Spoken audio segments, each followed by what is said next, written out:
Worldwide, we're looking at approximately 350 million people with diabetes. There's no question that we're in the midst of a diabetes epidemic. Right now, 1 in 3 Medicare dollars is spent in the care of people with diabetes. 1 in 10 total healthcare dollars is spent on people with diabetes. There's no question that this is a major problem. What in particular is the correlation with the diet and diabetes? I'm not going to get into that. Into diet? No.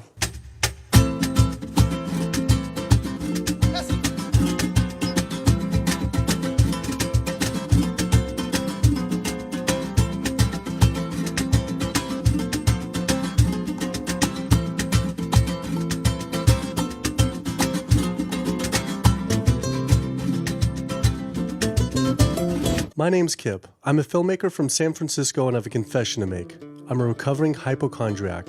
Like so many of us, I have a family history of diabetes, heart disease, and cancer. My dad had his first heart bypass at 49, his second at age 50. My grandpa died young from diabetes complications, and both my other grandpa and grandma died of cancer. I was always paranoid that I would also get one of these diseases. Like any good hypochondriac, WebMD Symptoms Checker was essentially my browser's homepage. Even in my teens, I took Metamucil every day and a daily aspirin. I read all the latest self-diagnosis books. I ate every multivitamin I could get my hands on, and I was obsessed with bodily functions. I followed all the large health organizations' recommendations for preventing disease.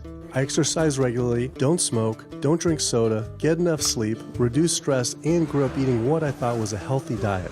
Until World Health Organization this morning has classified processed meat such as bacon and sausage as carcinogenic, directly involved in causing cancer in humans. Processed meat is clearly linked to an increase in cancer. Hot dogs or bacon could be just as dangerous as smoking cigarettes. the World Health Organization had looked at over 800 studies from 10 different countries, finding a direct link to consuming processed meat and cancer. Just one serving of deli meats daily increases your risks of colorectal cancer by 18%. I had no idea that what we ate affected cancer rates, but I never felt like I had eaten a lot of processed meats until I realized that processed meat includes hot dogs, bacon, sausage, salami, ham, pepperoni, cold cuts, and deli slices, basically everything I grew up eating. The World Health Organization classifies processed meat as a Group 1 carcinogen, the same group as cigarettes, asbestos, and plutonium, and classifies red meat as a Group 2 carcinogen. Was this like I had essentially been smoking my entire childhood? If processed meats are labeled the same as cigarettes, how is it even legal for kids to be eating this way? I thought this was new information, but many of these studies have been around for 50 years. I couldn't believe I'd been eating processed meats virtually my entire life and was just now finding out how dangerous they are. Why hadn't I been hearing about it from the American Cancer Society, the largest cancer group in the nation? When I went on their website, I was shocked to see that none of this information was featured on their homepage. But even more shocking, on their Eat Healthy page, they actually encouraged eating Group 1 carcinogenic foods like processed turkey and canned meats. This is after the World Health Organization reviewed over 800 studies definitively linking processed meat to cancer. Thank you for calling your American Cancer Society. My name is Sam. I'm a cancer information specialist. How may I help you today? Hi, I was calling because I was wondering why you all recommend people to eat processed meat on your website, which the World Health Organization has classified as a Group 1 carcinogen, which is in the same class as tobacco smoking, asbestos, and plutonium.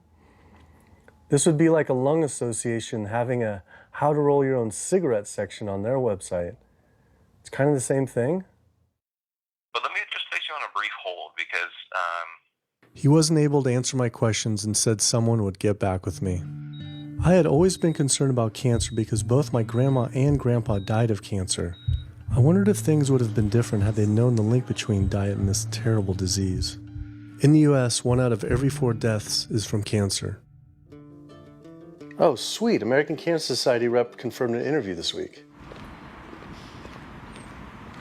So we just went in for the interview with the American Cancer Society rep, and the security guard said there's no interview scheduled. So I went into my phone, and it turns out last night, after I told her that the interview is going to be about the correlation between diet and cancer, she said she could no longer do the interview. After repeated emails asking why she was declining my interview to simply talk about diet and cancer, she stopped responding altogether. Why would an American Cancer Society rep not want to talk about this? I was, however, able to connect with a growing movement of doctors who are willing to talk about the link between the standard American diet and disease. And it goes beyond just cancer. I took my old trusty van, Super Blue, once again out on the road. 2/3 of adults are now overweight or obese, and we have an epidemic cascade of debilitating disease that's overcoming the country. There's no way we can sustain the current style of care with the epidemic that we're creating with our diet and lifestyle choices. The diabetes, the arthritis, the heart disease, the dementia, the obesity, the cancers are affecting about 70% of deaths. All the data is that those 70% of deaths and morbidity are largely lifestyle related and preventable. Most kids by age 10 in the U.S. already have fatty streaks in their arteries, the first stage of atherosclerosis leading to heart attacks, strokes. Here in American medicine, we operate from the disease model. We are in the business of treating sick people. We are not in the business of trying to prevent people from becoming sick. When you look at chronic disease risk, all the things that we walk around worrying about, actually dietary choices trump smoking when it comes to those risks. If I could deliver one message to the researchers who are looking for the cause of diabetes and the cause of clogged arteries and the cause of high blood pressure and the cause of obesity, I would tell them the answer's in 3 words. It's the food. It's what Americans are eating. Today, with 2/3 of Americans being overweight, clearly there's a food issue. In the next 25 years, 1 out of every 3 Americans will have diabetes. My name's Michael Abdallah. I'm from Atlanta, Georgia, and unfortunately I was diagnosed about 10 years ago with diabetes, and 8 years ago I had 2 stents put in. I don't know where to go, I don't know what to do. You're just like out of options and you don't know what to do. You're taking medicine, you listen to this doctor, and the cardiologist says take this, and the endocrinologist says take that. Then your general practitioner doctor says you don't know what's going on here. And it's a real challenging thing, and it's something that you don't want to get.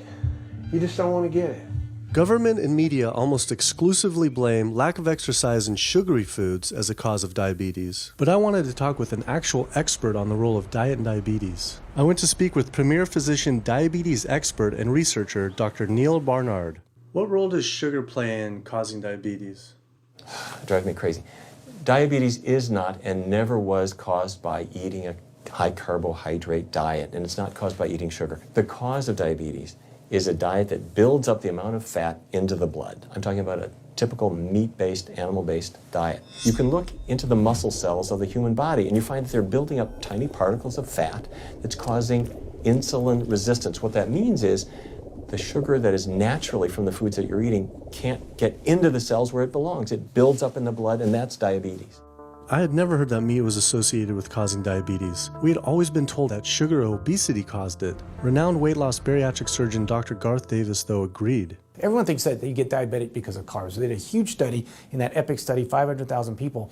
Carbs consumption was inversely related with diabetes. In other words, the more carbs someone ate, the less diabetes they had. But meat was strongly correlated. Get that aha moment. The starches, the carbs are good for you. They're not bad for you. This idea that carbs make you fat is utterly ridiculous. Carbs cannot make you fat in and of themselves. We have storage in our muscles and in our liver for carbs called glycogen. So when we eat carbs, we either store it or we burn it. Now, eat fat, that goes straight to your fat. Your body can't turn those carbs into fat unless you're really overdoing the calories. Obesity, it's a death sentence. You're at much higher risk of getting cancer. You're almost certainly going to get diabetes. I mean, no one wants to fat shame, and we all want everybody to be comfortable with our bodies, but this movement to be comfortable with our bodies has made us comfortable with being sick, and that's a huge problem. I go into the hospital and I look around me, people on dialysis, all these sick people, and just about every disease in there is because of what people are eating. Here's the thing. If I eat a sugary cookie, The sugar lures you in like the Trojan horse, but waiting inside that cookie is a huge load of butter or shortening, and that's what fattens you up. And that's the part that leads to the diabetes. It's the fatty foods, not really so much the sugar. It's not that sugar is good for you. There's no nutrients in it. It's excess calories. But when you eat sugar, you don't get inflammation right away. When you eat sugar, you're not getting plaques forming in your vessels. When you're eating sugar, your body's going to store most of it as glycogen or burn it as calories. And so this focus on sugar has taken all the focus off meat, dairy, eggs, pork, turkey, chicken. People need to understand, if their child gets diabetes, you've just taken 19 years off their lifespan. We're talking life and death. I realized there was so much more about diet and disease that I hadn't ever learned. It felt as if this information had been practically withheld. Processed meat causes cancer. Sugar doesn't cause diabetes. I had doubt about the claims these doctors were making, so I did some searching on my own. Harvard researchers looked at 9 prospective studies finding that just one serving of processed meat per day increased risk of developing diabetes by 51%. The link between eating meat and developing diabetes became undeniable. But when I went on the leading diabetes organization's website, the American Diabetes Association, not only did they not have this information front and center, they were featuring recipes for red and processed meat. And on their recipes for healthy living, they had bacon-wrapped shrimp? What the hell? All right, send an email to American Diabetes Association, see if they'll get back to us. As destructive as diabetes is, it pales in comparison to heart disease. Over 17 million people die every year from cardiovascular disease. It is the leading cause of death around the world. Nearly 1 out of every 3 people will die from this disease. The amount of people who die from cardiovascular disease is the equivalent of 4 jumbo jets crashing every single hour, every single day, every single year. My name is Amy Resnick, and I'm from Swampscott, Massachusetts, a little bit north of Boston. And I recently went to my doctor for asthma because I had a very hard time breathing. And while there, she did some blood work, and one of the tests was C-reactive protein, and on a scale there was a scale of 1 to 3, 1 being low for cardiac event, 3 being high for cardiac event, and my number was 10.82. What does that mean? That means I am on the road for a heart attack, and she said probably within the next 30 days. 30 days? 30 days, if I'm going the way I was going. I take this for my heart arrhythmia, take this for pain, oxycodone for pain, and lorazepam for stress, cyclobenzaprine for a muscle relaxer. Also take Topamax and Prozac. And I also use a CPAP machine to help me breathe. And my asthma has been so bad this past year, I use it during the day as well to get some air. I am tired when I wake up. I'm tired during the day. I take a nap. I'm still tired. I can't breathe. And I know I need to make a change for my health, or else I'm not going to be here for my family.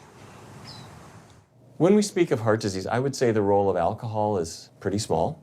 The role of sugar is very small too. Smoking is big, but the good news is that most people have quit or never did smoke. The problem with animal-based diet, its contribution to heart disease is huge and it is pervasive.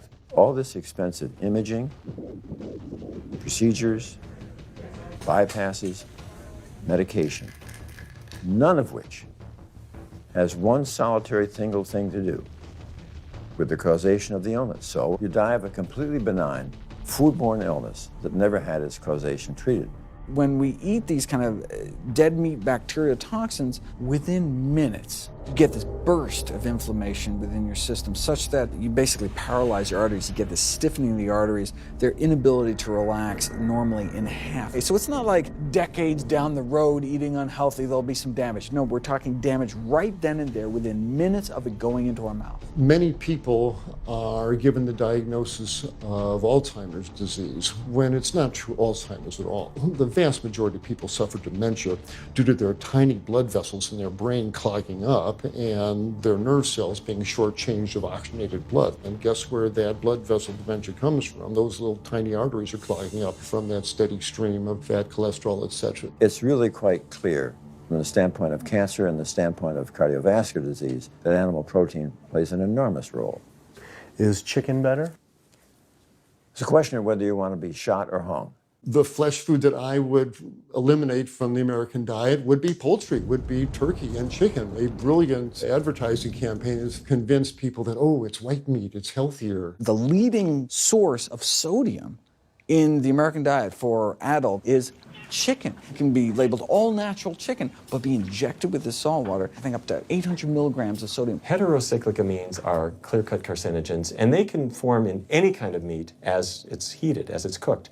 But by far the biggest source is chicken. We sent researchers into fast food and family restaurants. Not only were there carcinogens in every single restaurant, but we found them in every single chicken sample that we took. If somebody brings their family in and they're buying a bucket of chicken, nobody tells them that there are carcinogens. If you're selling carcinogens to people, you've got to warn them that they're in there. But the American Cancer Society encourages people to switch from red and processed meat to chicken.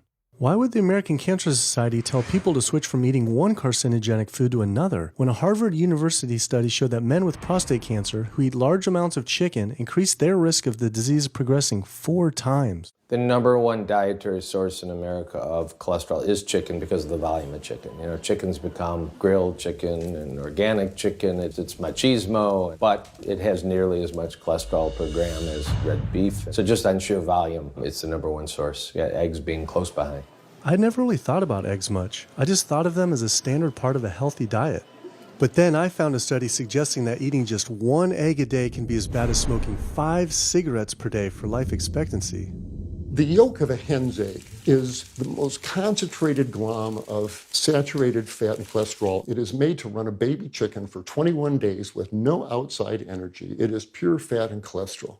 And when we put that into our bloodstream, it coats our red blood cells. Our blood gets thicker and more viscous. It changes our hormone levels. It raises our cholesterol levels. There's nothing healthy about eating the yolk of the egg. But I thought cholesterol and saturated fat wasn't an issue anymore. You know, these saturated fat studies that have come out trying to vindicate saturated fat, this is a campaign by the dairy industry, right? Number one source of saturated fat is dairy. It's not meat. 2008, the global dairy industry got together at a meeting and explicitly, read their agenda, was to neutralize the negative impact of milk fat by regulators and medical professionals, unquote. So what did they do? They funded studies. The main study that started the whole saturated fat media craze was funded by the National Dairy Council. The egg industry similarly funds studies that confuse consumers by making claims that eggs don't negatively affect heart function. That is, only when compared to eating a McDonald's sausage McMuffin? So what they're really saying is that eating eggs is just as bad as eating a McMuffin. When you eat foods like beef or steak or a processed meat, a hot dog, you're not just getting saturated fat. You're also getting other additional toxins that are in that food. There's heme iron, carcinogens, processing chemicals. This is all a lot more complicated than just looking at saturated fat. You know, the strategy is not on making their products any safer. The strategy is to just try to confuse the public, to introduce doubt. You know, there's a famous tobacco industry memo. It's called Doubt is Our Product. That's all they had to do. They didn't have to convince Americans that smoking was healthy, right? They just had to introduce doubt. Then they would win. If there's just enough controversy, people kind of throw up their hands, I don't know what to eat. Confusion is their game. I really don't think people thought what they ate led to heart disease. They think, oh, it's genetic, my parents had it. I don't think people really think that what they ate led to diabetes. I think, oh, my parents had it, I was going to get it. And certainly cancer, they don't think that way. People have bad lifestyles that they've inherited environmentally. They've been exposed to a certain way of eating and living that they've carried on into their adulthood, passed on to their children. That is why they go on to develop the same diseases that their parents and grandparents may have had before them. But it is not inevitable. Even if you have a genetic predisposition, doesn't mean it's going to necessarily manifest. And what determines whether it manifests or not may be those epigenetic variables, the things that you can control, the environmental factors, the dietary factors, the lifestyle factors. So we can actually change the expression of genes, tumor-suppressing genes, tumor-activating genes, by what we eat, what we put into our body. So, you know, even if you've been dealt a bad genetic deck, you can still reshuffle it with diet. I had always thought that I would develop heart disease at a young age because both my dad and grandpa had heart attacks. I was taught that they were genetic, but their heart attacks probably had less to do with genes and more to do with their diets high in meat. That's why when I went on the American Heart Association's Heart Healthy Recipes page, I could not believe they had an entire section on beef recipes. This was just like the American Cancer Society encouraging eating Group 1 carcinogens on their site. Meatloaf, pork loin, steak on your recipe list? Are you kidding me? It's like this menu is trying to give people heart attacks. At your website, we noticed Heart Healthy Recipes, and we were kind of bewildered by why there's a bunch of recipes on, a whole section on beef recipes, and there's also a section on egg recipes when there's such a strong link between beef, red meat, and heart disease. I honestly don't know because I don't do that, I guess. That's not what I do. Another organization rep that wasn't able to answer my questions, but he said that he'd have someone get in touch shortly. I was, however, able to talk to the president of the American College of Cardiology, Dr. Kim Williams. So the American College of Cardiology is a 47,000 member and growing organization with a dedicated mission to reduce heart disease and to improve patients' lives. And if you look at the incidence of hypertension and diabetes and mortality in men, they actually get reduced as you go higher and higher in terms of how much you restrict animal products. What about fish? So fish is a little different. You've got the 4 worries, which is PCBs, mercury, saturated fat, and cholesterol. And the cholesterol is all over the place. You can hit tuna in water, that'll be almost less than a glass of milk, to salmon or tilapia, which is higher than a pork chop. If you look objectively at fish, what you find is they've become essentially mercury sponges. And that's why in many parts of the country they warn you, don't have more than so many of these fish a week because it's getting too much mercury can kill you. Fish are eaten by bigger fish who are eaten by bigger fish, and these pesticides and herbicides bioaccumulate in the fish flesh. And these big fish, including the salmon, which people think is the healthiest fish, truth is the amount of pesticides and herbicides in the flesh of these fish are shocking, and they have estrogenic and cancer-promoting properties in them. They'll say, well, but don't sardines have less concentration of toxic waste product than other ones? Something being less toxic doesn't make it healthy. It just makes it less toxic. Farmed fish is by no means healthier. All the antibiotics that these animals have to be fed, similar to chickens and turkeys kept in confinement. These fish get infections. They get fungal infections. They get bacterial infections. You've got to feed them antifungals, antibiotics, and these substances accumulate in the fish flesh as well. I always knew that pollution was bad for our health, but I had never thought about the environmental pollutants affecting food.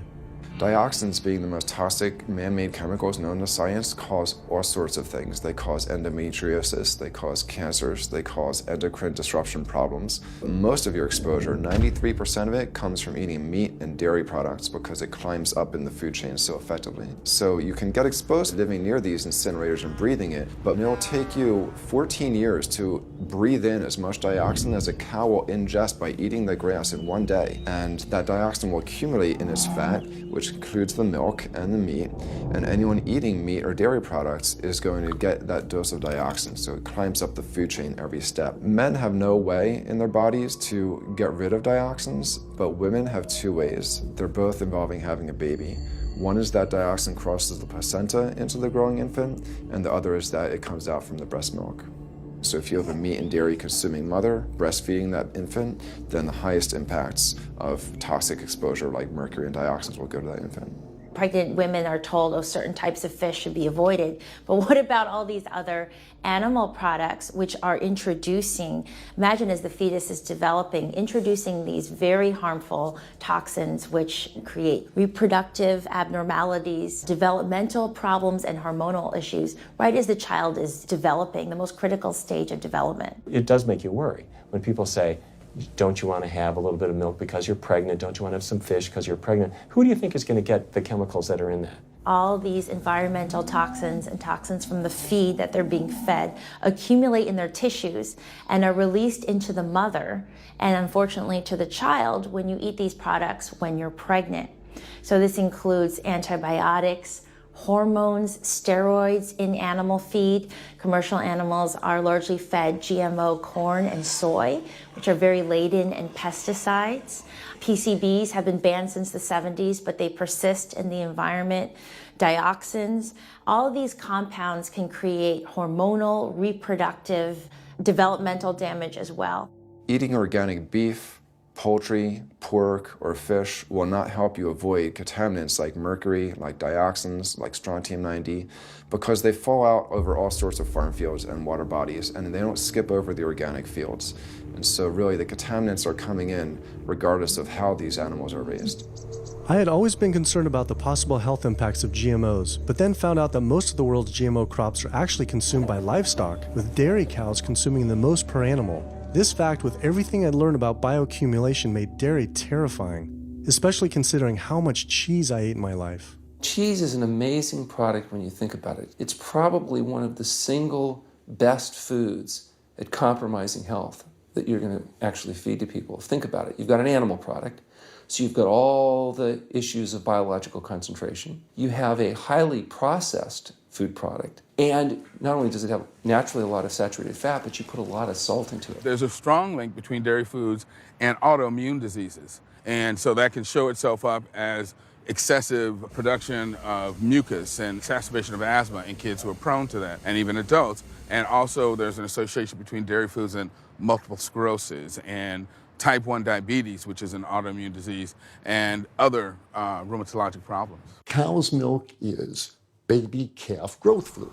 That's what the stuff is. There's absolutely no child or human on earth who actually needs the milk of a cow any more than they need the milk of a giraffe or a mouse. Most people in the world are lactose intolerant. I mean, that's the normal state of affairs. Why would your body create this enzyme to digest lactose after weaning, after infancy? It doesn't make any sense. 73% of African Americans are lactose intolerant, 95% of Asians, roughly 70% of Native Americans and about 53% of Hispanic Americans are lactose intolerant. Our government is encouraging Americans of color to eat foods that it knows is going to make them ill. Ultimately, what that boils down to is the government is telling me as an African American to eat food that's going to make me ill for no health benefit so that it will benefit dairy farmers.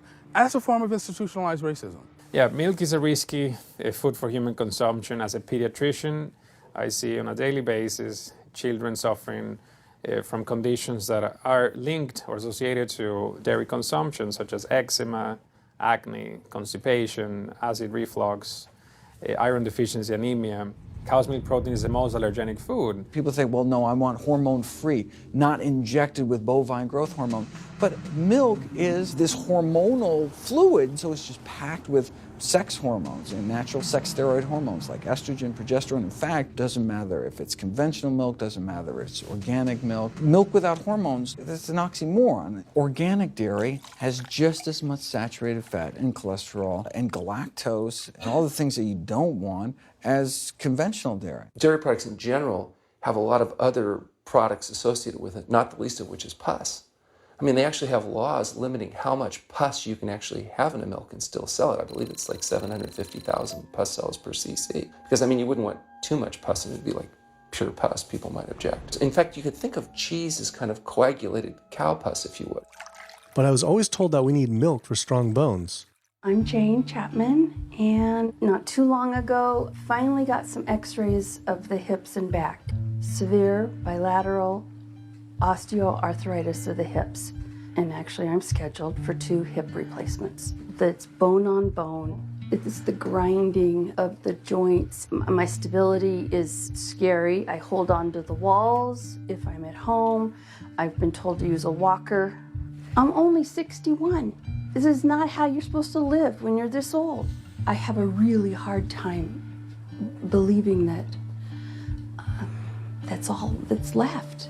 Researchers have studied bone development in kids and whether they get stress fractures and that kind of thing. And the kids who drink the most milk have zero protection. Milk does not build strong bones. Harvard researchers have looked at a large group of older women. Over an 18-year period, the milk drinkers had zero protection from fractures. So this old notion that somehow milk is going to build strong bones or protect your bones later in life, it's a myth. People that drink milk have higher rates of hip fractures, have more cancer, and live shorter lives. It turns out that countries with the highest dairy consumption also have the highest rates of osteoporosis, so clearly drinking more milk doesn't protect your bones. Doing more research, I found that dairy was linked to many different types of cancer as well. Just like many of us, I thought that the majority of cancer was due to genes, but only 5 to 10% of cancer is actually genetic.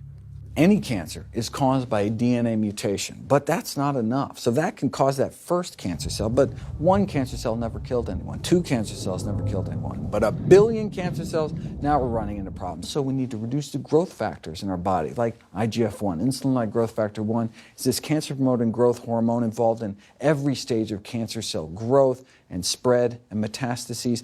Any animal protein boosts the level of IGF-1. Dairy products increases your risk for various forms of cancer, especially those related to your hormones. So breast cancer, prostate cancer, ovarian cancer. So this is not a product, even in its most pure state, you want to be consuming because it does come with risk. I found out that dairy can increase a man's chance of getting prostate cancer by 34%. And for women who've had breast cancer, just 1 serving of whole dairy a day can increase their chance of dying from the disease 49%, and dying from anything 64%.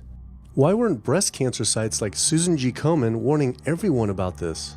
For calling Susan G. Komen, this is Jocelyn. How may I help you? Okay, so we're wondering why you don't have a huge warning about the dangers of consuming dairy on your website when there's a direct link to breast cancer. There was a study published in the Journal of the National Cancer Institute that found out women consuming dairy who has had breast cancer increases their risk of dying of breast cancer 49%. I was wondering why it's not on your website. We cannot answer these types of questions. Once again, another health organization rep saying someone else would have to answer my question. Rather than risk being stood up again, I went straight to the local Susan G. Komen chapter to see if they would answer my questions.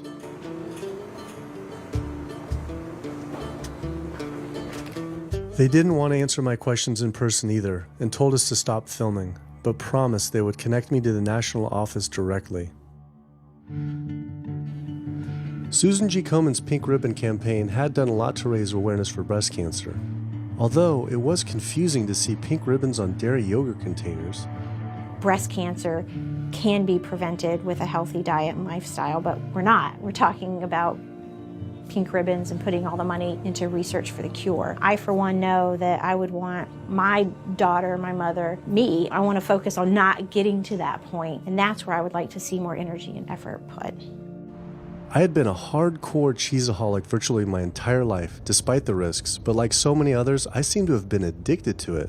It turns out that the casein protein, that's the main protein in dairy products, and particularly in cheese, it breaks apart in the human digestion to create what are called casomorphins, casein-derived morphine-like compounds that go to the brain, and they attach to the very same receptor that heroin attaches to.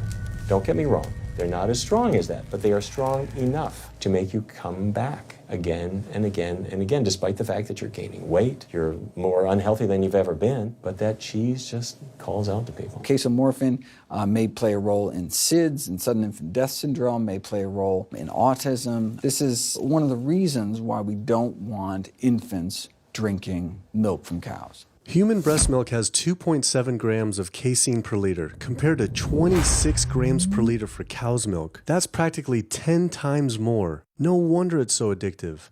This talk about addiction made me think about all the drugs animals are fed. I went to the headquarters of the Center for Food and Safety, the nation's leading FDA government watchdog group, to see how concerned we need to be about drugs in our food. So that we know of, there are at least 450 different drugs that are administered to animals, either alone or in combination.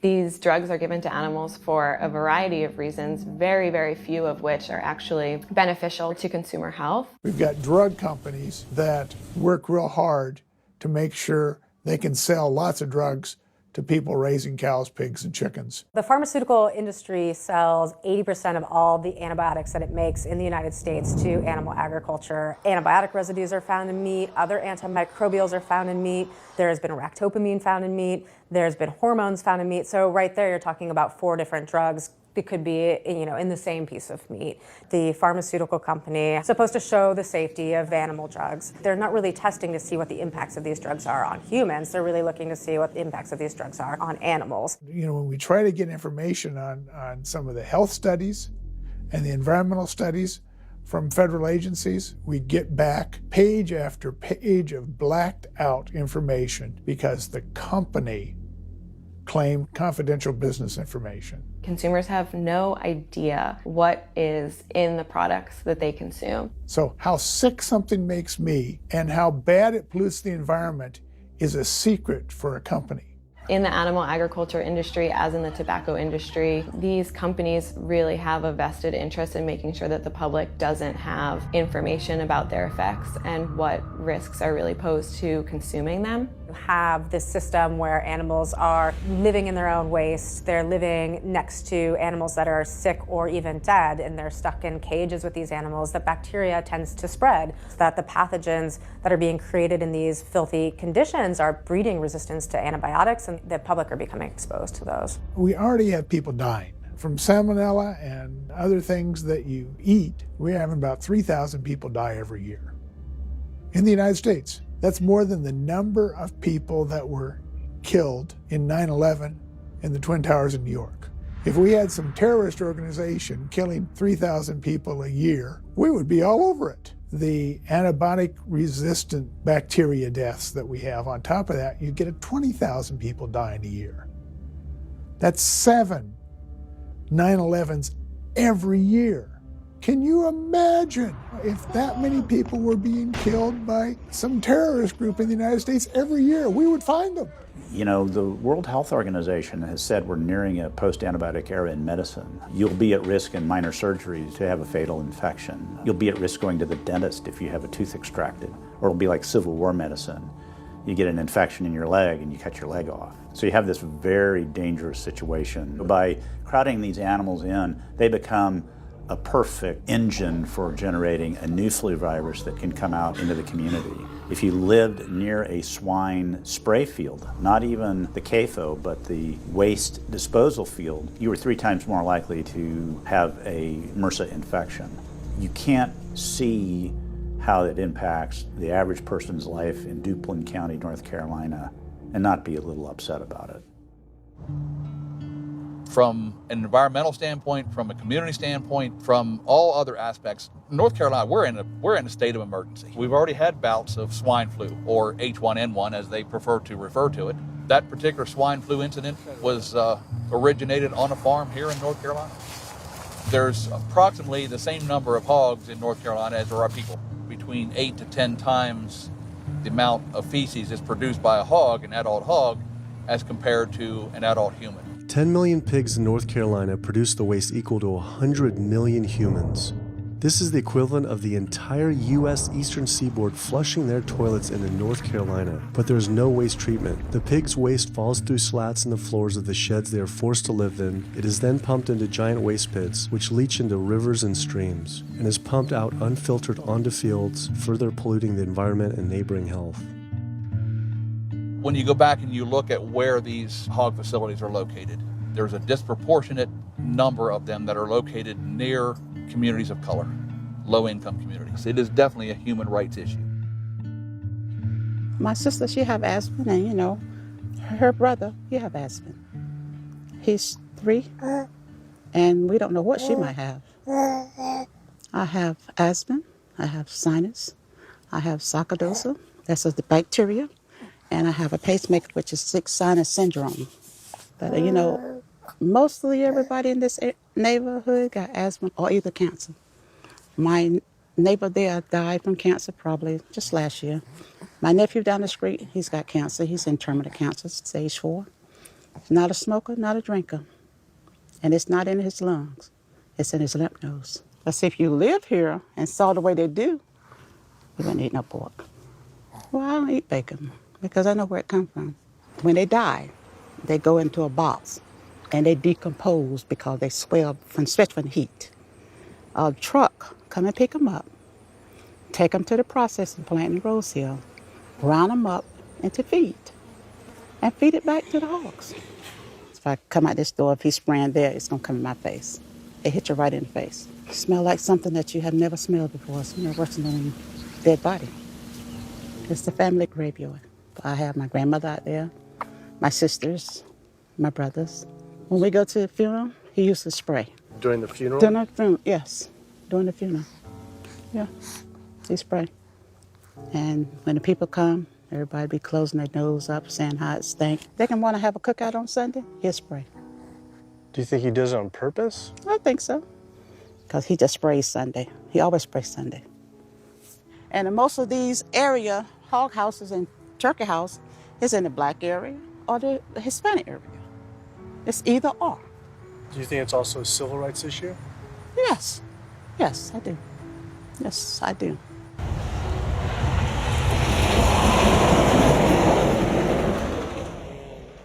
There have been times in the past that I have gotten ready on the Sunday, gotten ready to go to church and come out, and the smell was so strong that I had to go back and regroup because it got in my clothes and I just couldn't go to church smelling like hogs, you know. I just couldn't do it. So I don't think the government cares. They care more about cooperation than do people, individuals. And they're going to keep on, they're going to put more chickens in this state. This is the feast season. You're in capital of the world right here in North Carolina. My state, look, there's a blue line stream right here come into my property almost, and the Contentney Creek right here. I've seen that blue line stream now filled with feces and urine from that hog pen, and they can say, well, we feed the world. They're not interested in feeding the world. They're interested in making money. You take the money away from them, they'll let the folks starve. Because if you want to feed the world, you can feed the world with more corn, using corn and wheat and stuff like that, and you can meat. Meat is a luxury item. When we're doing things that hurt other people, we're wrong. But a lot of good people will sit there and eat bacon knowing that it's causing someone else to be very unhappy. I woke up the next morning to find the Burden River had experienced another massive fish kill from the pollution running off hog farms. Tens of thousands of fish were washing up on shore. All this talk about health, I realized that I was only focused on personal health. But health started to mean so much more to me. It was about health of my family and our communities. I couldn't under good conscience support an industry that I knew was harming others. Pollution from animal agriculture isn't just an issue in North Carolina, though. Raising animals for food produces more greenhouse gases than the entire transportation sector. It is a leading cause of rainforest destruction, species extinction, ocean dead zones, and freshwater consumption.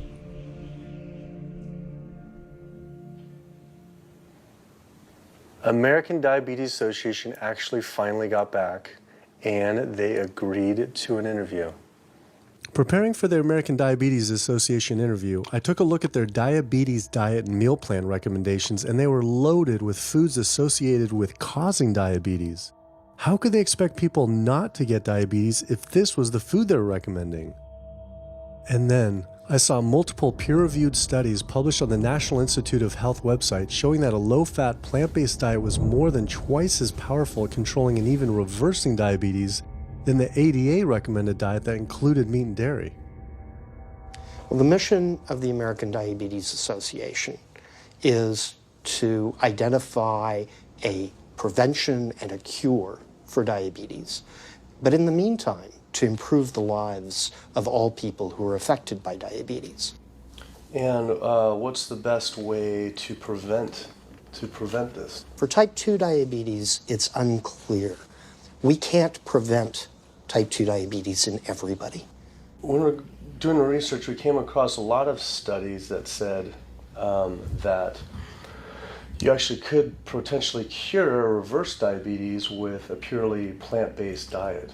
I don't believe there's sufficient evidence to demonstrate that. How does it compare to the ADA diet that you recommend? We don't recommend a specific diet. We recommend healthy eating. The one that's on the website. We recommend healthy eating. Do you have a whole list of exact day-to-day, the meal plan, the whole meal plan? All they are selections of foods to consider. We do not have a diabetes diet. But with that selections, that you consider that plan compared to a plant-based plan? No one's done that study. We found actually some studies that a 74-week study found that low-fat vegan diet versus the ADA plan in type 2. I think we're done here. I'm not going to get into an argument about. Oh no, I was just wondering the studies of if this is true or if it shows that. Any diet works. Any diet works if people follow it. But if it's a diet that's not the proper diet, like if anyone follows a diet that they eat I can't tell you what a proper diet is. I can tell you what an improper diet is. So then we can talk about the good diets. I'm not sure why. I'm not going to get into that. Into diet? No. Why not? If that's where you want to go with this, I'm sorry, I'm not the person that you should be talking to. And why is that though? If that's what you want to get into, I'm not the person you need to be talking to. Who do we talk to about diet? You can talk to anybody you want. But that's interesting though. Why not recommend a diet? Because the data don't exist to support it. But if we see data that we looked up that supports it with, like, the NIH, in Europe, the European Association of Studies. We're done. I'm sorry. I'm not going to get into that argument with you. No, it's not an argument. I'm not going to get into the argument. Why is it an argument? It's just talking about in European study of diabetes and other places that have studies, why... There are lots of studies. Why is it even an argument? There are lots of studies in the literature, many of which have never been replicated or, frankly, are wrong. That's why we do peer review, okay? The European Association of Study of Diabetes has been peer reviewed? Or I don't know what study you're referring to, and in the absence of being able to see that study, I'm not going to comment. I could show it to you. I'm sorry, I don't have the time for that. I just don't understand why it's an argument, though. Okay.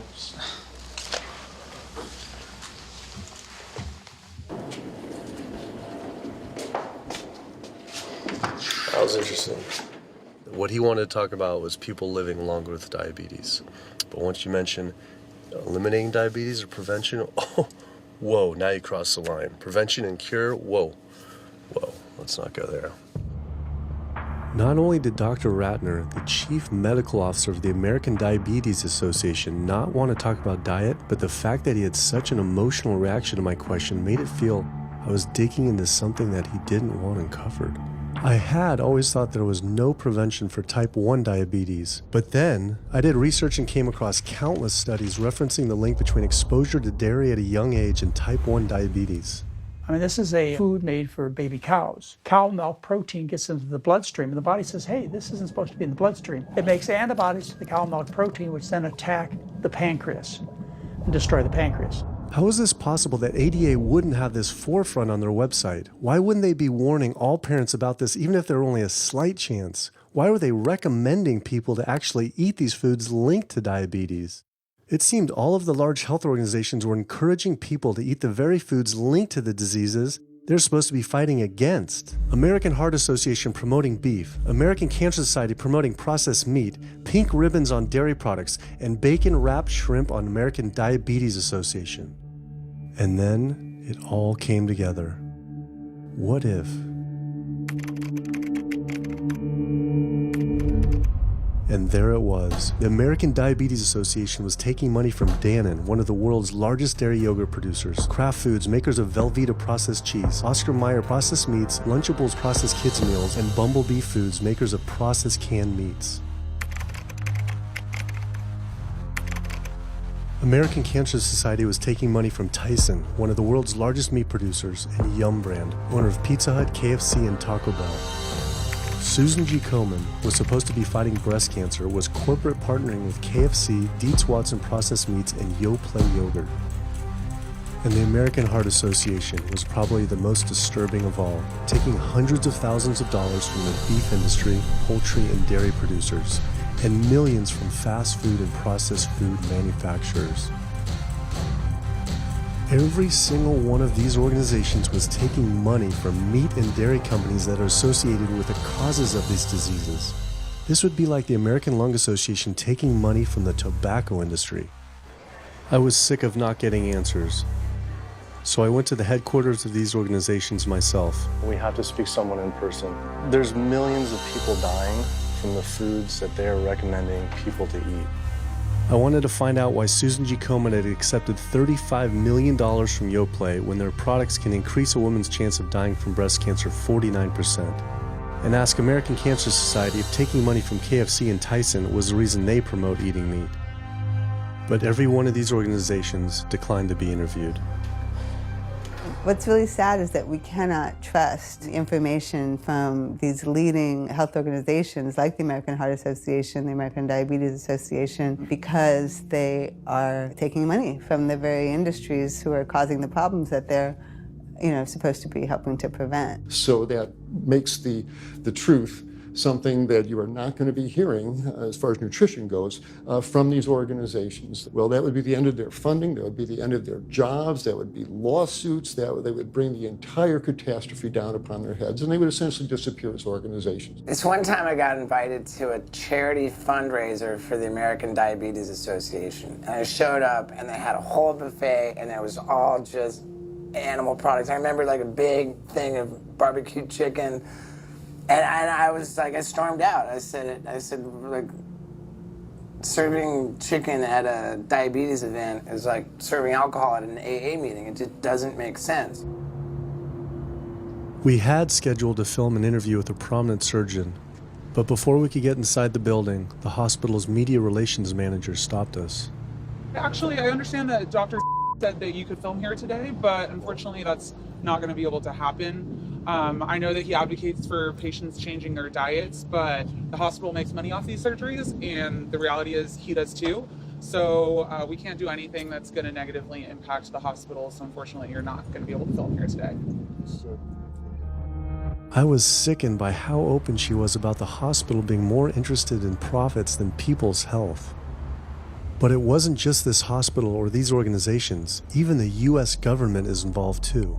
Every 5 years, the U.S. Department of Agriculture creates dietary guidelines for Americans. The committee who writes these guidelines has been made up of individuals who have received money from McDonald's, the National Dairy Council, the American Meat Institute, the National Dairy Board, the National Livestock and Meat Board, the American Egg Board, Dannon, candy and sugar companies, Coca-Cola, and Anheuser, just to name a few, which means we are getting our dietary recommendations from the very industries that are killing us. And when the USDA, makes a pyramid or a power plate every 5 years for the American public, they're going to guarantee that on that plate are going to be foods which, when consumed, will result in millions of Americans perishing. The USDA, which is supposed to be protecting us, has two missions. It's supposed to protect us, and it's supposed to protect the producer. And guess what? When those two come head to head, they usually choose the producer. In internal documents uncovered by Dr. Greger, the USDA admitted that eggs cannot legally be called nutritious, low-fat, part of a balanced diet, low-calorie, healthful, healthy, can't say it's good for you, or even safe.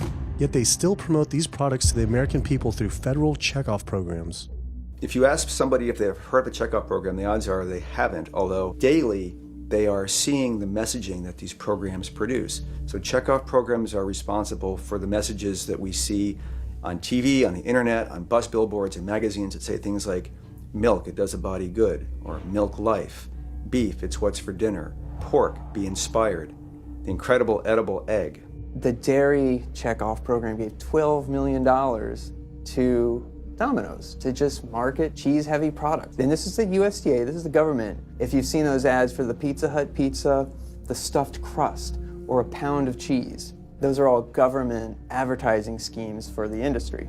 How can we put more cheese on beef? How can we put more milk in a coffee? Things like that to just drive consumption of these just unbelievably unhealthful products. So McDonald's, for instance, has 6 people staffed full-time, according to records we've found, whose salaries are paid for by this government program, but funded by the producers who are regulated by it.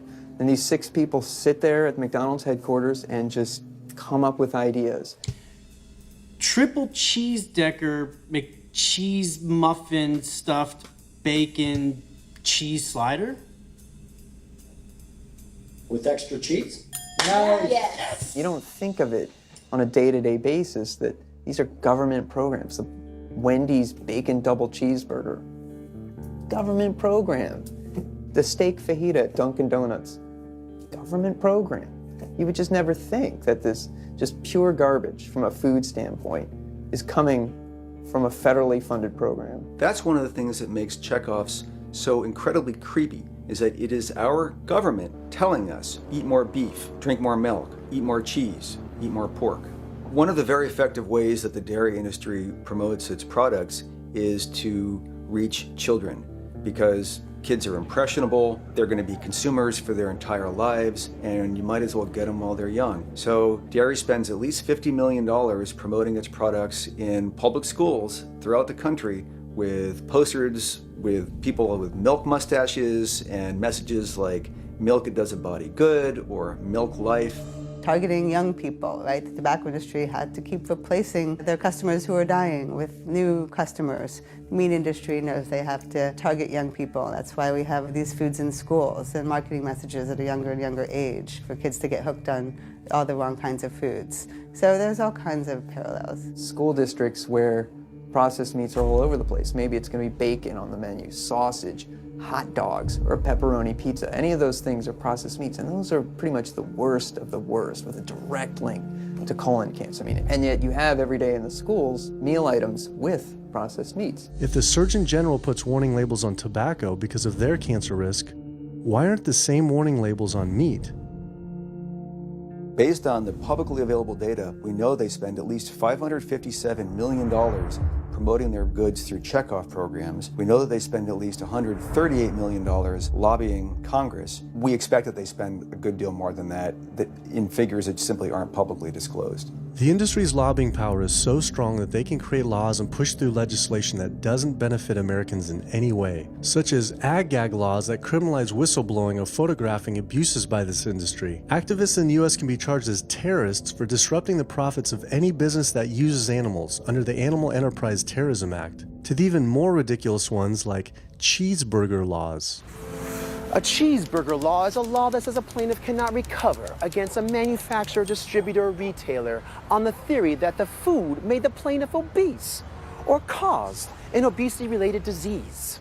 Cheeseburger laws are a direct response to a problem that the tobacco industry has had. Big Tobacco has paid $400 billion to state Medicaid programs. Cheeseburger laws proponents say, we don't want to see the same kind of thing happen to the meat and dairy industries. The fact that these laws are based on a model template called the Common Sense Consumption Act is actually ironic, because what they're saying is, you, the consumer, should have the common sense to know that our food is bad for you. I've often typified the meat industry to people who maybe don't understand its power and reach, as it's got all the money of big tobacco and big pharma, and it has the personality of the National Rifle Association. So any little thing that comes up, man, they beat it to death. Robert Martin wasn't exaggerating. When the profits of the egg industry were threatened by egg alternative company Hampton Creek Foods, extremely disturbing emails were uncovered by Ryan Shapiro and Jeffrey Light. We uncovered documents demonstrating the American Egg Board considers Hampton Creek, quote, a crisis and major threat to the future of the American egg industry. The American Egg Board considers a successful egg replacer company to be such a threat that they joke on their government email addresses about murdering the CEO. In internal government emails with the heads of the egg industry, they suggest having the CEO of Hampton Creek, Josh Tetrick, murdered, including a menacing email from the executive director of the American Egg Board.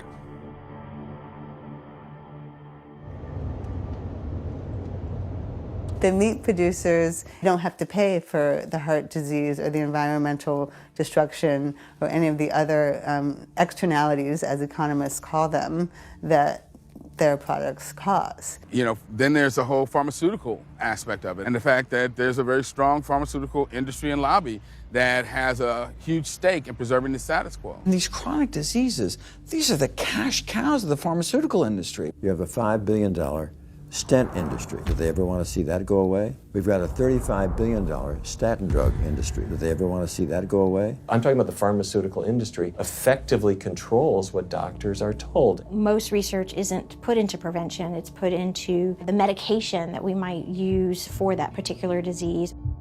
I'm on 2 different high blood pressure medicines, 6 asthma type medicines, even after 4 years of shots. And then another medicine to help take care of side effects from some of those medicines.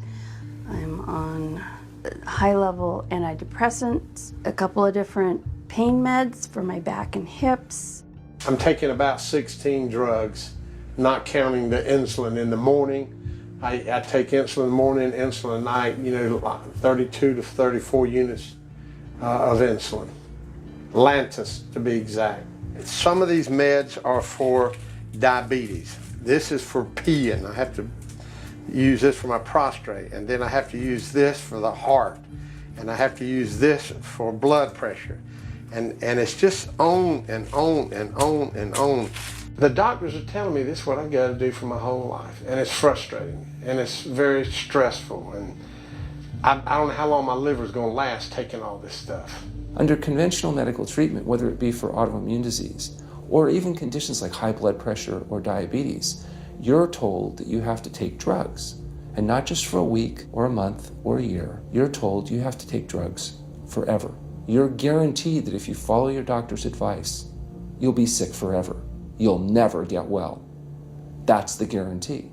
Because the strategies are all about manipulating the symptoms, not dealing with the underlying cause. You come in with that diagnosis, you get a bunch of pills that have nothing to do with the disease causation, or you get these procedures that have nothing to do with disease causation. It's a deception to say this pill will help you unclog your arteries, this one will save you from a stroke. No, it doesn't. The people who take the statins, etc., they still get their heart attacks, they still get their strokes. This does not reverse disease. This does not make plaques smaller. This is a fraud of massive proportions.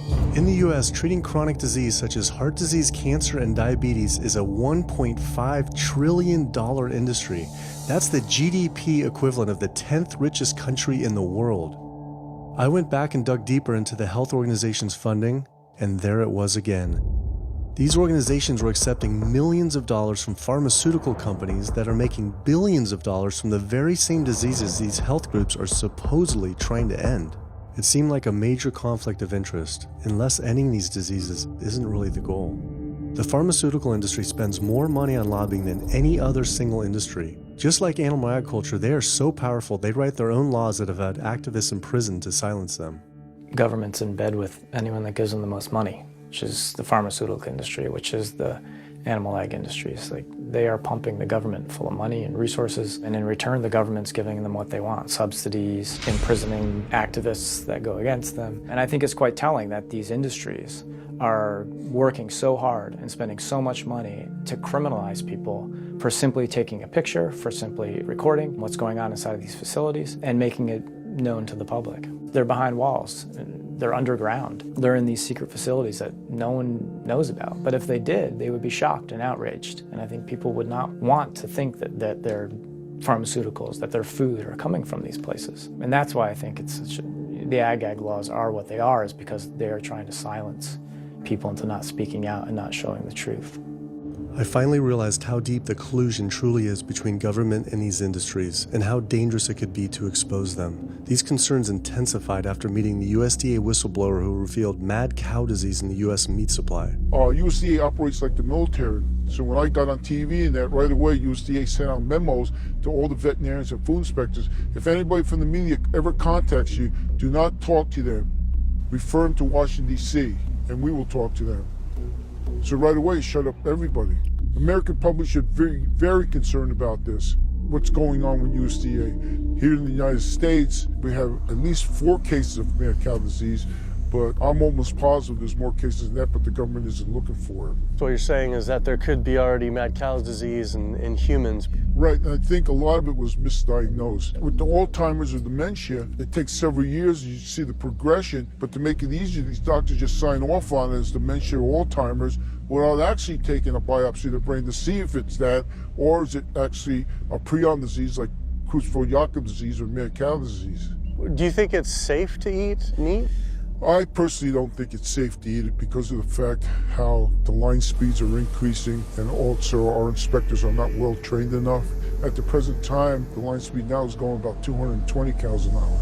That gives you about somewhere around 4 cows per minute, so that's 15 seconds per cow. These dangerous slaughter speeds means that animal waste ends up everywhere. Testing shows 88% of pork chops are contaminated with fecal bacteria, 90% of ground beef, and 95% of chicken breast sampled contain animal waste bacteria. There is nothing clean about eating this way. But it just isn't waste, it's also pus-filled infections. You can see there's a bump or some kind of abscess underneath the hide. Most of the time when the hide's pulled off, Either that will open up the abscess and the pus will come out, or if it's deep-seated, when the inspectors are doing their work or the company employees, they might stick their knife into an abscess and it explodes all over the place. I had heard enough. I was utterly disgusted by the corruption, the greed, the disease, and the abuse I was learning about. The very animals we were killing us and the planet. But so many people eat meat and dairy every day of their lives, and we are so concerned about getting enough protein. Do we have to eat meat to get complete protein? Oh my God. Oh my God. You want me to jump off this building, don't you? Well, first of all protein is made by plants. I'll state that again for the record. All protein is initially made by plants, all of it. And it is not necessary to eat animal tissue in order to get protein. Only plants have the ability to actually take nitrogen from the air, break those molecules apart, and incorporate that nitrogen into amino acids and then make protein. Any protein you get from an animal is simply recycled plant protein. If you ate a diet that was calorically adequate, and even things like brown rice and broccoli, and you got enough of it, you'd get enough both quantity and quality of protein. 2,000 calories of brown rice and broccoli is going to be about 80 grams of protein a day, including the essential amino acids that you need in order to maintain optimum health. I mean, grains are loaded with protein. Beans are loaded with protein. Vegetables are loaded with protein. You really want to get your protein from plants because plant proteins have a much more beneficial effect on our physiology. The funny thing about protein is most Americans get about twice the amount they need. Most Americans get less than half the amount of fiber they need. But the conversation tends to always be about protein. So in my mind, it's just this magical marketing campaign that protein has taken on over the decades. The question is not where do you get your protein, it's where do you get your fiber? I have never in my professional career seen a protein deficiency. I've never seen someone come in eating normal amounts of calories and they're protein deficient. You just don't see that. So human milk has the lowest protein content ever in any species ever tested. I mean, that's the fluid that's been designed by evolution over millions of years. And that's just like the perfect food for human babies, right? Perfect food, lowest protein content any other mammal. And so it gives a sense of kind of protein requirements for anything. So then rat milk, ape milk, donkey milk, any milk has ever been tested. And you hear this a lot in bodybuilders. They're like, well, I need, chicken, or I need fish to be, to be strong, to build muscle tissue. That is utter nonsense. The largest, strongest terrestrial animals on the planet are all herbivores. The biggest, strongest animals are all herbivores. When we bring in people and they're on meaty diets and we transition them to a plant-based diet, we always track what they're eating. Their vitamin intake goes up. Their nutrition overall goes up, dramatically better.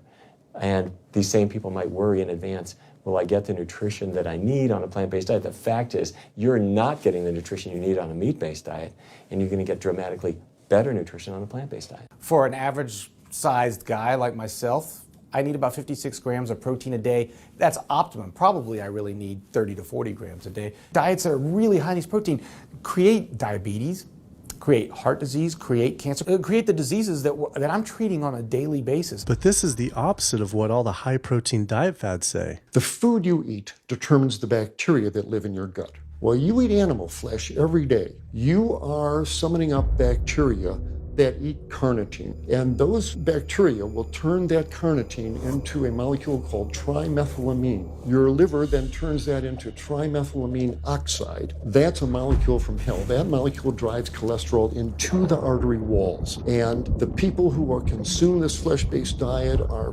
contributing to plaque building up. They may lose weight on this diet, and that's good. But what's happening inside your arteries, paleo friends? What's happening is that plaque is building up, and these are the folks who dropped dead at the gym at 39. Boy, he was lean and he looked really good.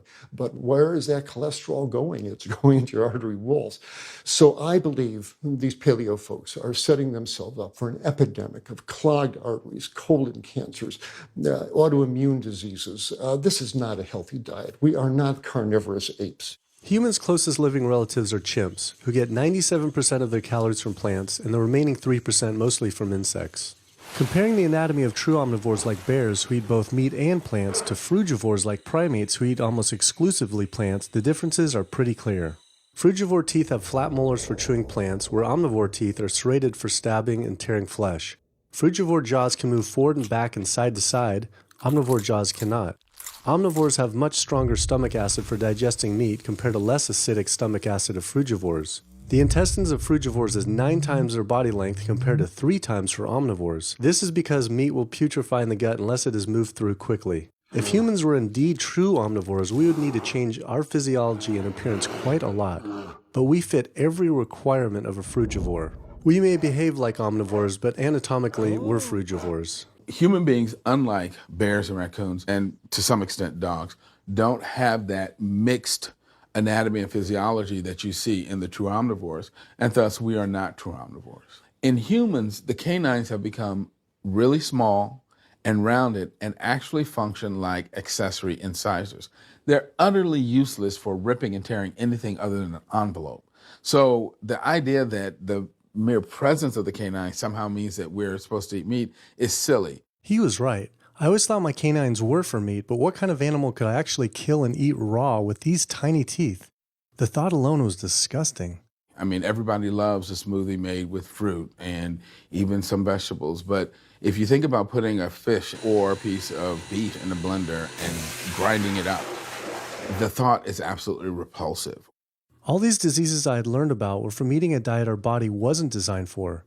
What would happen if we started eating a diet our body actually was designed for? The data is crystal clear that you can stop and reverse heart disease with plant-based diets, scientifically shown. I've seen it in my own patients. People who adopt low-fat plant-based diets can actually reverse their heart disease, and that literally means watching the plaque start to go away, something they didn't think could happen. My experience with patients is, and those studies show, that when people adopt a fully plant-based diet, their cholesterol levels plummet within a few days. And if you do blood tests in a couple of weeks, you'll see dramatic improvements. Yes, your numbers are going to look great within a week or two. Your cholesterol can come crashing down. In fact, if you're on medications, your doctor may have to pull off your blood pressure medication so your blood pressure don't drop too low because it can work too good. Like that, the side effect is not having to take drugs. In a groundbreaking study published by Dr. Esselstyn following patients suffering from cardiovascular disease, 99.4% were able to avoid major cardiac events by going plant-based. Because it's not just heart disease. It's hypertension, it's diabetes, it's strokes, it's heart attacks, it's several of the autoimmune diseases, lupus, asthma, GERD, osteoporosis. I mean, there's a multitude of diseases, even rheumatoid arthritis. It can be so dramatic.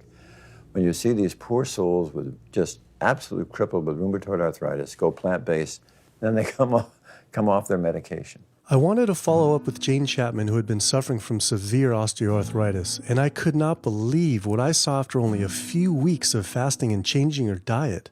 So it's so amazing to see like this only a few weeks later. I know. From going from the walker, needing wheelchair assistance at the airport, to strolling down the street, enjoying the fresh air, the sunshine. 2 weeks. It's all it took, 2 weeks to get off all the meds and start to feel the inflammation just kind of drain out of the body, where the movement was much easier. Just a lot of healing occurred very, very rapidly just by doing the right things for your body. When you're treating diseases with drugs, you know, there's one drug you take for cholesterol, a different class of drugs you take for high blood pressure, different class of drugs you take for diabetes. But with diet, a plant-based diet affects all these diseases, one diet to kind of rule them all. The impacts of eating this way go far beyond ourselves. By getting rid of heart disease alone, we would save up to $48 trillion in the USA, 3 times the US GDP. Conditions like high blood pressure, you don't have to take the drugs the rest of your life and be sick forever. What you can do is live in such a way that it gives the body a chance to heal itself. We took 174 consecutive patients with high blood pressure, and 174 people were able to lower their blood pressure enough to eliminate the need for medication. For inflammatory bowel disease like Crohn's, the best remission rates ever achieved through a plant-based diet. MS, multiple sclerosis, the best results ever achieved compared to any medical, surgical, any kind of intervention was a plant-based diet. You can see that with every sequential reduction in animal products, people live longer, they have less heart disease, they have less cancer, they have less diabetes. You can actually take human cancer cells, you put them in a petri dish, and you can drip the blood of those eating vegan, get about 72% suppression in human prostate cancer cell growth in vitro. They wanted to try this again with women and breast cancer. So they said, let's see what a plant-based diet can do. After just 2 weeks, their bodies cleaned up. You drop their blood on the same carpet of cancer cells. You can clear off the whole plate. This is after just 2 weeks eating healthy, which raises the question, what kind of blood do we want in our bodies? My background is in industrial and systems engineering, and that was my career path for a long time until I got thyroid cancer, and everything changed from there. I decided that I wanted to try alternative methods and treatments rather than have surgery and have my thyroid removed, which meant I'd be on medication forever, and I didn't want that. I just started reading how a plant-based diet can heal the body, and it has worked for so many people. So I immediately just switched to a completely whole food plant-based diet. After a year, the cancer was completely gone, and my thyroid had shrunk to normal size, and I was completely free of that. This was tough to believe. Couldn't this all just be from eating healthier though, like no sugar? Turns out Dr. Walter Kempner from Duke University back in the 1940s was reversing some of our worst killer diseases with diet alone. And the diet he was using was not only strictly plant-based, but it was made up of white rice, fruit, and table sugar. And he was reversing diabetes, he was reversing malignant hypertension, reversing heart disease, the diabetic complications, reversing diabetic blindness. So these people basically had death sentences, went to him, and were given basically sugar, this horrible diet, but it was strictly plant-based. If this information had been around since the 1940s, why don't all doctors know this? We're not taught about the power of food in medical school. No one is taught that the changes that we make with our diet are probably the single most powerful thing we can do to determine our destiny. It trumps our genetics. Why isn't your doctor telling this? Odds are your doctor never learned any of this. In fact, there was even a bill introduced just mandating physicians get 7 hours nutrition training every couple years, just to kind of stay on top of it. And who came out against that? The California Medical Association. Even the family physicians, the surgeons, all the mainstream medical groups came out opposed. It's 7 hours. That's a lot, even if it's over 1 4-year period. So they're not just kind of neutral, but they're actually actively opposing nutrition education. Ironically, when patients come to doctors with questions, they assume that the doctor knows something about nutrition, and so it's kind of a double whammy that doctors haven't been taught much about nutrition. Why don't we hear about this from dietitians when nutrition is their entire specialty? Turns out the American Nutrition and Dietetics Association puts out nutrition fact sheets written by the industries themselves.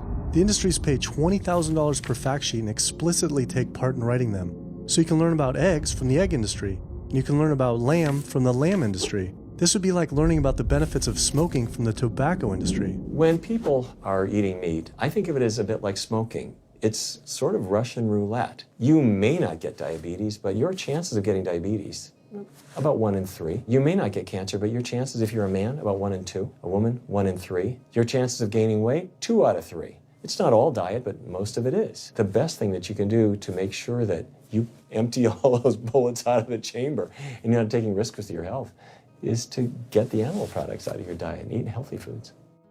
I came to True North to help me with my asthma and to lose a little weight, and it's amazing. Just in 2 weeks of changing my diet, don't have to take any asthma medication, no antidepressants, no pain medication, no heart medication, nothing, no medications at all.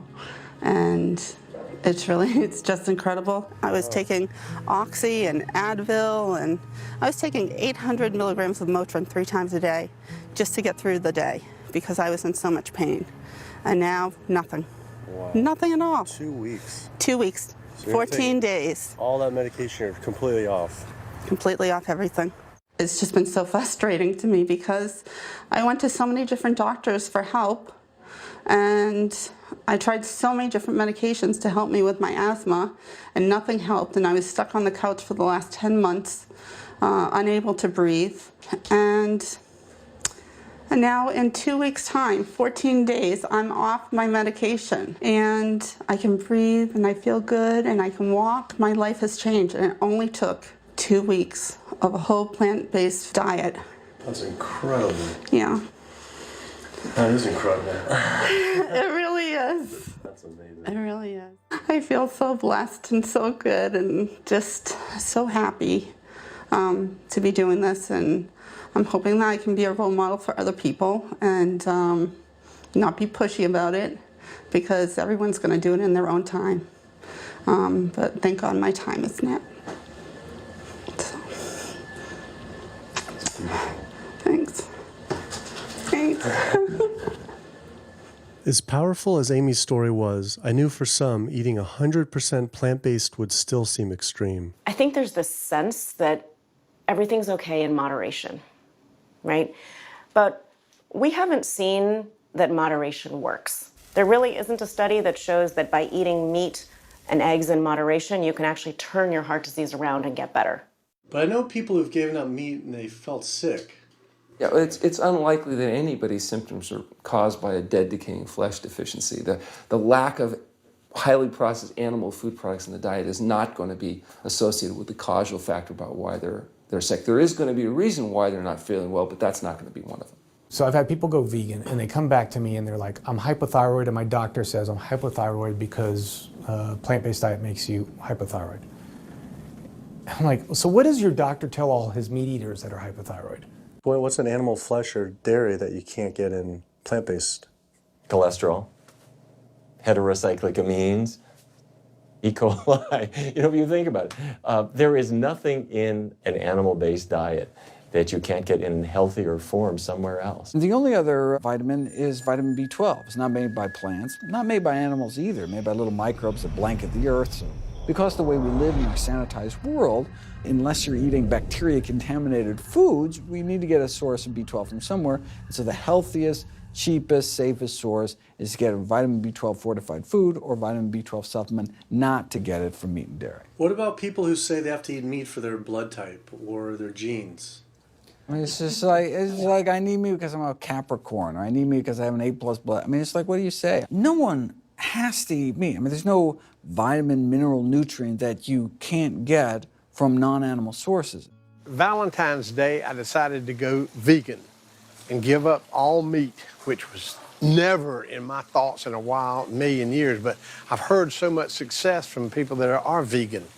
And so I gave up all animal products whatsoever. I've lost 29 pounds. I've been able to cut my meds in half. I've been able to cut my insulin in half. And now I'm going for the moon. I'm going to cut it all out. In the last 6 weeks, we've just had 3 grandchildren. And my ugly face is going to be around to see them graduate from high school and college. I'm going to be here. My mission is to let everybody know you do not have to suffer from diabetes and cancer and heart disease because someone in your family had it or because the doctors are telling you this is what's going to happen. You can take charge of your health and have a positive outcome just like I did. The reason I'm so committed to this is, my grandmother had diabetes and I didn't know what I know now about healing the body. And if I did, I feel like she could have lived at least a few years longer. And so it's in her honor that I do what I do. Because I could save someone else's grandmother, aunt, uncle, father from that, So I'm excited about getting the message out there. There's a common belief that eating plant-based is expensive. Not at all. It can be done in a very inexpensive way where you buy foods that are in season and you shop in the bulk bins, and that saves a lot of money. You can eliminate a lot of your expenses on your grocery bill by not buying meat and dairy because those things are expensive. Our meal plan for a family of 4 is $25 per person in the family. 2064 is your total. 2064, whoa. That's for an entire week of food. Really? An exploding movement of elite athletes are utilizing vegan diets to heal injuries, speed recovery times, and enhance their performance. Before I was vegan, I was only bench pressing 315 like 5 times. Then after going vegan, I was doing 400, 425, 465. And I was like, oh my God, this is amazing. I'm vegan and I'm bench pressing 465 pounds. This is ridiculous. And as soon as I went vegan, tendinitis started disappearing. My strength in my right arm started coming back. High blood pressure was going down. You can't be strong and be dying on the inside. That's not strong. That's weak. That's really weak because yeah, you look big and strong on the outside. Yeah, big man. No, but your heart's crying for help on the inside. You're dying. I'm a professional parkour athlete, a two-time world freerunning champion, and more recently I got into Ninja Warrior where I'm captain of Team Europe as we won USA versus the world. For something like Ninja Warrior and parkour specifically, you really need to have a good strength to body weight ratio. So I was carrying mass that I really didn't need. And when I went vegan, I lost 15, 20 pounds. I was more agile, I was more efficient, more stamina in my body. Just that extra bit of pop that I didn't have before, it just gave me that extra strength. So this is a very vibrant way to live. It can enhance you as an athlete. For me, 100% better athlete than I was before. It unlocked a whole new chapter of my training. The science is there, the health is there, the athletes are there proving that you don't need to eat dead animals to be strong, to be healthy.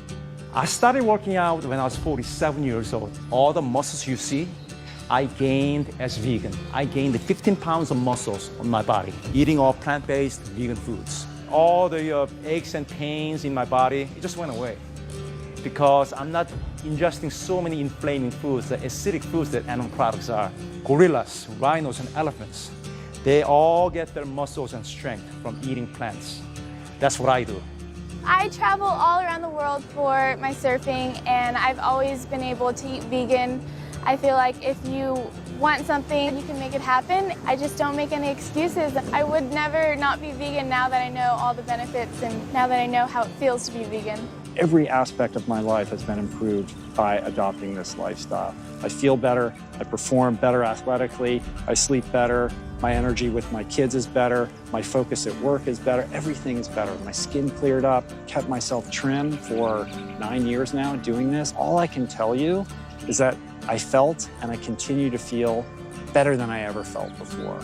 My friend Jason Lester and I were the first people to do this challenge called Epic 5, which entailed doing 5 Ironmans on 5 Hawaiian islands in under a week. An Ironman is a 2.4-mile swim followed by a 112-mile bike and then running a marathon, 26.2 miles after that. So we did 5 of those in a row on 5 different islands in a little under a week.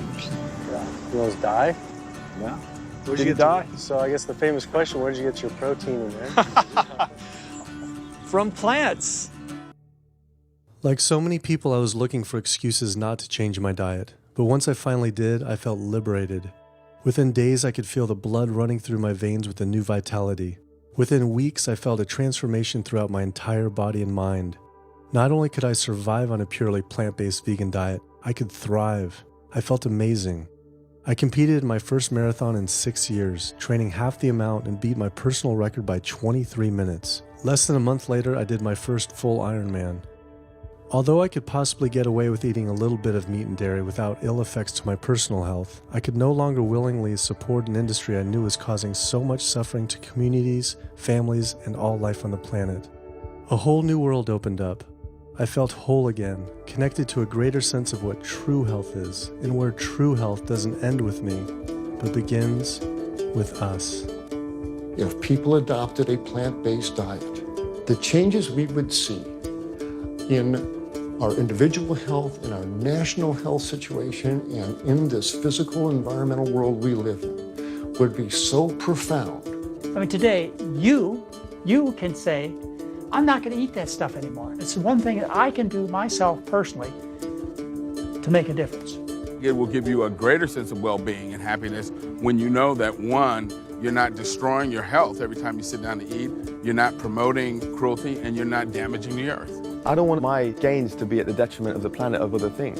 And yet I'm not weaker, I'm stronger. That's the beauty of it. When you're altruistic, when you make choices for the greater good of others, it comes around, benefits me as well. It benefits us all. Studies show that we can not only survive, but we can thrive.